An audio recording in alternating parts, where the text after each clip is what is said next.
What's up, everyone? It's your boy Zachariah, and welcome back to the channel. How many times have you heard a piece of health advice from a friend, a family member, or even seen it pop up on your social media feed and just accepted it as fact? Don't swim after eating. You have to drink 8 glasses of water. Don't go out with wet hair, you'll catch a cold. These little rules are everywhere, and we often follow them without a second thought. But what if I told you that a lot of what you've been told is just wrong? Today, we're busting some of the most common health myths you might still believe.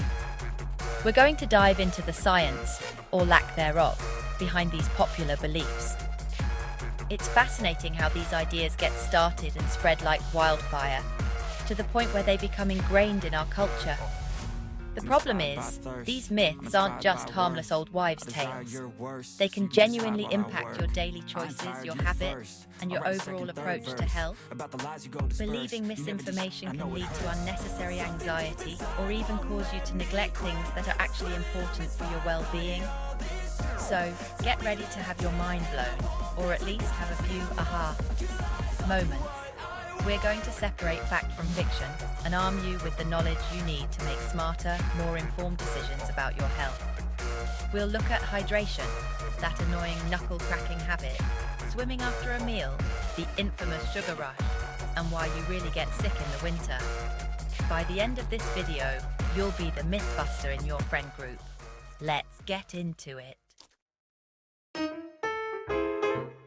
Let's start with a big one, something I'm sure every single one of you has heard: you need to drink 8 glasses of water a day.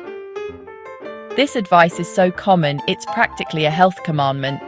We see it on health blogs, in magazines, and it's probably been drilled into you since you were a kid.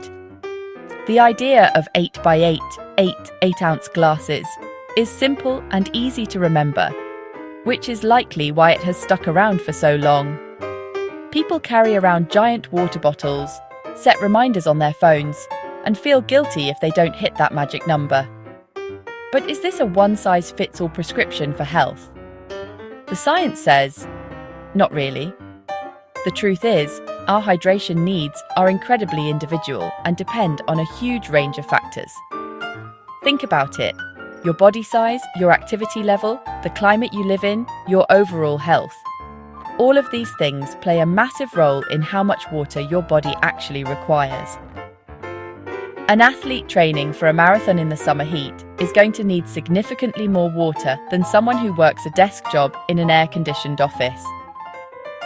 The 8 glasses rule is a very general guideline that doesn't account for any of this personal variation. It's not based on any rigorous scientific evidence, and forcing yourself to drink this much if you're not thirsty can be unnecessary. So where does our water come from? It's not just from the glass you're drinking. A significant portion of our daily fluid intake comes from the food we eat. Fruits like watermelon and strawberries, and vegetables like cucumber and celery are packed with water. Other beverages like tea, coffee, and even milk also contribute to your total hydration. Your body has a fantastic built-in system for telling you when you need more fluids. It's called thirst. For the average healthy person, drinking when you're thirsty and paying attention to the colour of your urine, aiming for a light pale yellow, is a much more effective and personalised way to ensure you're properly hydrated. Don't stress about the number. Listen to your body. All right, let's talk about that habit that drives some people crazy and is a satisfying ritual for others: cracking your knuckles. How many times has someone told you, "Stop doing that, you're going to get arthritis"? This warning is so pervasive that it's become a universal truth in the court of public opinion. The sound itself, that distinct pop, is enough to make people cringe and assume you're grinding your bones down to dust. The fear is that this repeated action wears down the cartilage in your joints, leading to the painful inflammation and stiffness of arthritis later in life. It sounds plausible, right? But what's actually happening when you crack a knuckle? That popping sound isn't your bones grinding together.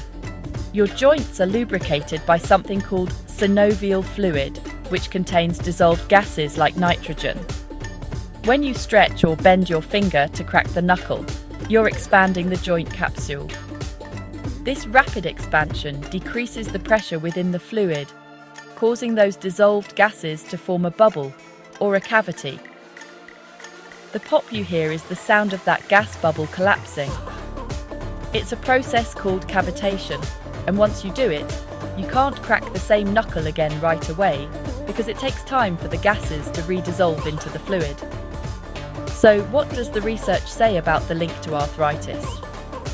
Well, scientists have actually looked into this. One of the most famous, albeit informal studies, was conducted by a doctor named Donald Unger. For over 60 years, he cracked the knuckles on his left hand at least twice a day, but never on his right hand. After decades of this personal experiment, he found no signs of arthritis in either hand, and even won an Ig Nobel Prize for his research. More formal, larger-scale studies have backed this up, consistently finding no correlation between habitual knuckle cracking and the development of osteoarthritis. While it might annoy your friends and family, the evidence suggests it won't ruin your joints. Picture this. It's a hot summer day, you've just finished a delicious barbecue by the pool, and all you want to do is jump in and cool off. But then you hear that familiar warning, usually from a concerned parent or grandparent. Wait at least an hour before you go swimming. The rationale we're always given is that after you eat, your body diverts blood flow to your stomach to aid in digestion. The fear is that if you go swimming, your muscles will also demand blood, leading to a shortage for both, which will supposedly cause you to have debilitating cramps and tragically drown. This myth is incredibly persistent, and it's rooted in a kernel of physiological truth, but it's been blown way out of proportion. It's true that after a meal, your digestive system gets a bit more blood flow to help break down food. Digestion is an active process that requires energy and resources. However, your body isn't running on a limited, fixed supply of blood that can only be in one place at a time. Your circulatory system is more than capable of supplying sufficient blood to both your digestive tract and your limb muscles during light to moderate activity, like a casual swim. Now, could you get a cramp? Sure, you can get a muscle cramp at any time for a variety of reasons, like dehydration or muscle fatigue, whether you've eaten or not. But the idea of a stomach cramp so severe that it incapacitates you and leads to drowning is extremely unlikely for the average person. While it might be uncomfortable to do intense, Olympic-level swimming right after a massive 5-course meal, taking a leisurely dip in the pool after a normal lunch is perfectly safe. There are no documented cases of drowning being caused by swimming on a full stomach. So next time, you don't have to sit miserably by the poolside. Feel free to jump in. This is one myth that parents everywhere are absolutely convinced is true. You take your kids to a birthday party, they load up on cake, ice cream and candy, and within minutes they're bouncing off the walls. The conclusion seems obvious. The sugar made them hyperactive. This sugar rush theory is so widely accepted that it dictates parenting strategies, school policies, and the timing of sugary treats. We use it to explain a child's sudden burst of energy, excitement, or misbehavior. But when scientists have put this theory to the test in controlled environments, the results are pretty surprising. Multiple double-blind, placebo-controlled studies, the gold standard in research, have been conducted to investigate this link. In these studies, children are given either a sugary drink or a sugar-free drink that tastes identical, a placebo. Neither the children, their parents, nor the researchers observing them know who got which drink. The findings have been consistent across the board. There is no direct, scientific link between sugar consumption and hyperactivity in children. The kids who consumed sugar didn't show any more fidgeting, lack of focus, or wild behavior than the kids who had the placebo. So if it's not the sugar, what's actually going on at that birthday party? The answer likely lies in the environment and parental expectation. Birthday parties, holidays, and special occasions are exciting, stimulating events for a child. They're surrounded by friends, playing games, and are often in a less structured setting than usual. This excitement and stimulation are the real cause of their energetic behavior, not the slice of cake they just ate. Furthermore, there's a powerful placebo effect on the parents. If a parent believes sugar makes their child hyper, they are more likely to perceive and report their child's behavior as hyperactive after they've had a treat. It's a classic case of correlation not equaling causation. Put on a jacket or you'll catch a cold. This is probably the #1 health myth passed down through generations. The association is so strong in our minds. Cold weather arrives, and suddenly everyone starts sniffling and coughing. It seems like a simple cause and effect relationship. The chill in the air must be what's making us sick. People worry about going outside with wet hair or not bundling up enough, believing that the physical sensation of being cold directly invites illness into their bodies. But as logical as it might seem, cold temperatures themselves cannot make you sick. Colds are caused by viruses, most commonly the rhinovirus. You have to be exposed to one of these viruses to actually get sick. You can't just spontaneously generate a cold by being chilly. So why does it seem like everyone gets sick more often in the fall and winter? There are a few key factors at play here, and they're more about our behavior and how viruses thrive. First, when it gets cold outside, we spend a lot more time indoors, in closer proximity to other people. This creates the perfect environment for viruses to spread from person to person through coughing, sneezing, and touching contaminated surfaces. Second, the cold, dry air of winter might actually make us more susceptible to infection. Some research suggests that this dry air can dry out the mucous membranes in our nose, creating tiny cracks that make it easier for viruses to enter our system.